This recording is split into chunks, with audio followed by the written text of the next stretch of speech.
Hello, listeners. This is Kat, and welcome back to Put Your Hands Up Podfics. This will be the continuation of Little Acts of Kindness. This will be Part 49, Chapter 49, entitled Home at Last. Izuku bowed a bit to Gran Torino. Thank you for teaching me.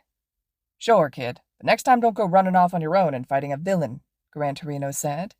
Izuku nodded quickly, then turned to get into Yamada's car. Todoroki had returned with his father, and Ida was going to stay an extra day to spend with his brother.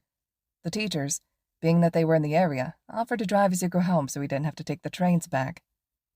Which was good because it meant Izuku didn't have to be around others. The drive took a few hours, but the time almost seemed to fly by, as Yamada got them all to sing along with a few songs, Aizawa-sensei doing it in a deadpan voice that had Izuku stifling his laughter. Then they pulled up and Izuku thanked them, and headed up the stairs, seeing his teachers drive off, heading to their own home. Fiddling with the keys, he entered the apartment. Immediately as he entered, he smelled something cooking. Katsudan. Auntie? Izuku called out in confusion. Yeah, rascal, in the kitchen. Izuku nodded and went towards the kitchen, passing by his mom, who was staring at the TV, but unlike her normal blank face, she was frowning. Mom? Izuku asked hesitantly. Her gaze flickered over to him. Quirkless, Izuku. Remember, quirkless, she whispered. Remembering how she freaked last time, he just nodded, trying to placate her. She seemed to relax a bit, but still seemed to frown. Izuku continued towards the kitchen and saw Auntie Mitsuki cooking in the kitchen, another unfamiliar man standing nearby. He looked old, wrinkles and white hair. His eyes were green and he had freckles on his face. Izuku, this is Shimura Yuichi, your grandfather. Grandfather? Izuku repeated, confused. His mom had never mentioned her father, even before her accident. The man nodded, taking charge of the conversation as he spoke. Yes, Inko and I never particularly got on well, you see. We fell out of contact years ago, before you were even born. I saw the sports festival this year and saw you. You reminded me so much of my daughter that I decided to reach out to her. I learned of her condition, and that you're her son. I decided to come meet you, but when I arrived earlier this week, I ran into Bakugo-san, who informed me that you were out on internships for UA. I admit, in my anticipation, I forgot UA was doing the internships, the older man said, shrugging. Izuku shifted a bit as he thought over what he was just told. He had a grandfather? But how did he know enough about UA internships that he could forget them? The training at UA wasn't exactly well known to the public. How did you know about internships? Izuku questioned. The old man gave a nod. Caught that, did you? Good. A hero in training should notice information. I work for the Hero Commission. The man rifled through his pockets and pulled out a wallet, handing over a business card. Izuku took the card and looked at it. It did look like the cards shown on the website, and faking them imposed a pretty heavy fine. Hero Public Safety Commission, Chief Executive Officer Shimura Yuichi. Chief Executive Officer? Izuku questioned, surprised. He frowned, trying to remember the last hero ranking announcement, as the CEO of the company always announced it, though usually he wasn't what Izuku had been paying attention to, more interested in the heroes. If this man was trying to fake being a Hero Commission worker, he definitely wouldn't have picked such an easy position to figure out, which made it that much more likely that this man was telling the truth about things. His grandfather gave a sardonic chuckle. A lifetime of hard work paid off, at least in my job. Can't say it did me any favors with my family. So, my mom's maiden name is Shimura? Izuku questioned, idly wondering what it would have been like to grow up with Shimura as his family name. Shimura Izuku. It sounded pretty odd in his mind. Midoriya just fit him better, what with his green hair and eyes. Yes, your uncles as well, though they changed their names thanks to my rising in the ranks. You see, they didn't want to be associated with me. Izuku's eyes widened. I have an uncle? Yoichi tilted his head, brows furrowing together. How about we go to the living room while we talk? I can help fill in some things about your family you don't know. Nodding in agreement, he followed the old-looking man as he walked through the halls, a walking cane assisting his movements. One relocation later, Izuku sat on the couch next to his mom while his grandfather sat on the chair. All right. So I married Anzai Yori. She had green hair and black eyes. We had a daughter, Nana, during the early years of our relationship. I was 27 when Nana was born. It was an amazing 5 years when my daughter was kidnapped. We were never able to locate her, at least while Nana was still alive. My wife and I entered a bit of a rough patch in our relationship after her presumed death, but we eventually fixed it. We decided to try for children again, though we were starting to get a bit older. My wife gave birth to twins, Inko and Hisashi. Unfortunately, the pregnancy weakened her and she died a couple years later. Isuku listened intently, interested to know more about his family, never knowing he had other family besides his mom. He frowned, though. I thought Hisashi Midoriya was the name of my father. Yoichi's face scrunched in disgust. I sincerely hope not. Was that what Inko told you? Izuku frowned, thinking back, before eventually shaking his head. No, I don't think so. I never knew my father.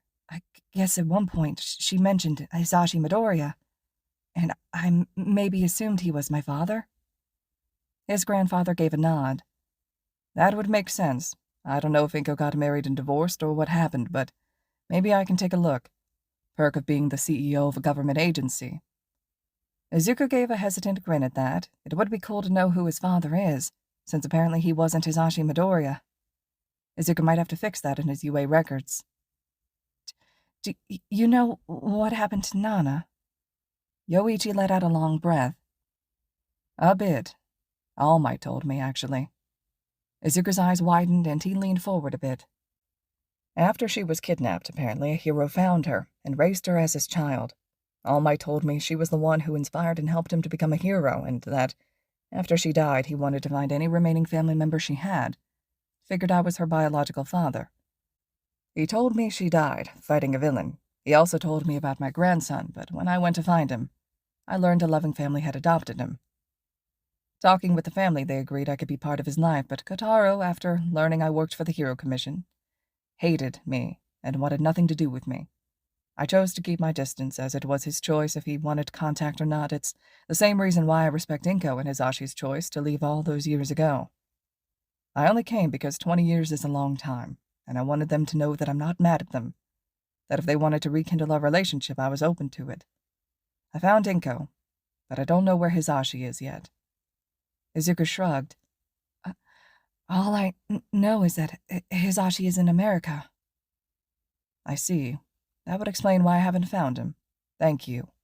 Izuku gave a small smile at that. He paused, something coming to mind that he wasn't that tense in Yoichi's presence, and wondered why, for a moment, as normally his quirk played up with new people. It took a minute, but then Izuku remembered.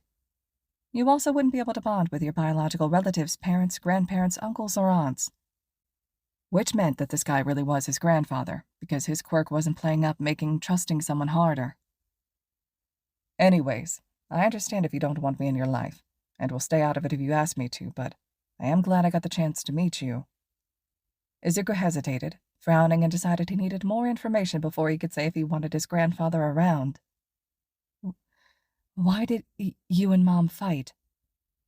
His grandfather let out a long breath, green eyes looking over to Inko, who kept staring at the mute TV. A lot of factors. She didn't like that I worked for the Hero Commission. She didn't like that I was never home. She didn't like a lot of the decisions I made. He gave a nod, even as his thoughts drifted when he was younger.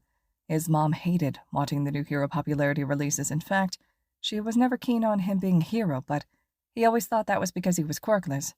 Could it have been a different reason? Izuku didn't see anything wrong with his grandfather, and the man had seemed pretty nice. Hesitating a minute longer, he finally said, I don't mind if you visit. His grandfather smiled. I'm glad. It'll be nice to spend time with family again.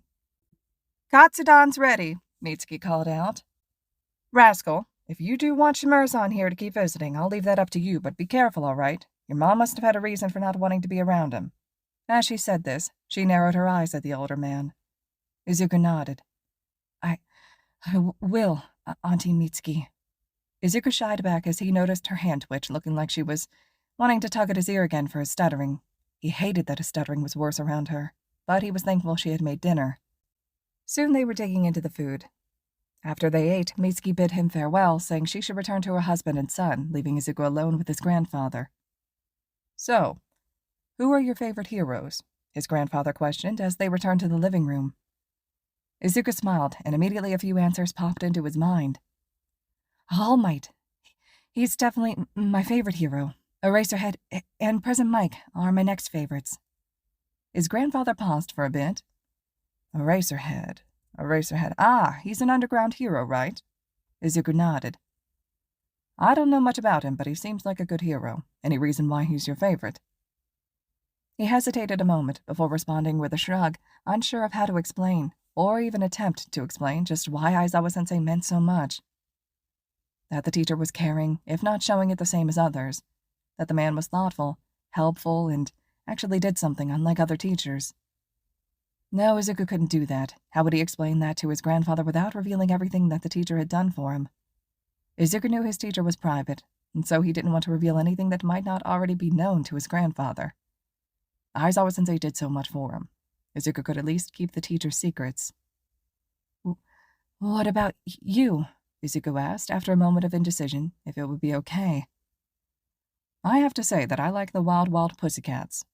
The search and rescue heroes, Izuku responded in surprise. His grandfather smiled. Yes, I like that they prioritize rescuing people over fighting villains. That's what being a hero is about to me. Helping others, not fighting. Izuku nodded in agreement. I want to be able to help people. That's why I'm trying to be a hero. The smile his grandfather was giving grew. I think you're already on your way to being a pretty good hero. And hey, as long as I'm alive and kicking, if you need any help, I'm sure I can help you out a bit. His grandfather gave a wink. Not too much, though, or the company might get mad at me, he added with a chuckle. Izuku hesitantly smiled back, knowing he wouldn't request any help, well, unless it was an emergency and someone's life depended on it. Then he might, if it was the only option available to him. Anyways, it was a pleasure meeting you, Izuku. I think I should return home now, but if you need me, I've written my personal number on the back of the card. Thank you for entertaining an old man. With that, his grandfather got up, giving a brief bow of his head, and then headed to the door. If I have some free time next weekend, I'll come by, if I have your permission. I don't mind, Izuku answered. His grandfather smiled towards him before turning back to the door and opening it. Goodbye, Izuku. Goodbye, Izuku returned as the door closed, and his grandfather walked away. All right, listeners, this concludes Chapter 49 of Little Acts of Kindness. Chapter 50 will be up next. I hope you all are still enjoying this one, and as always, thank you so much for listening.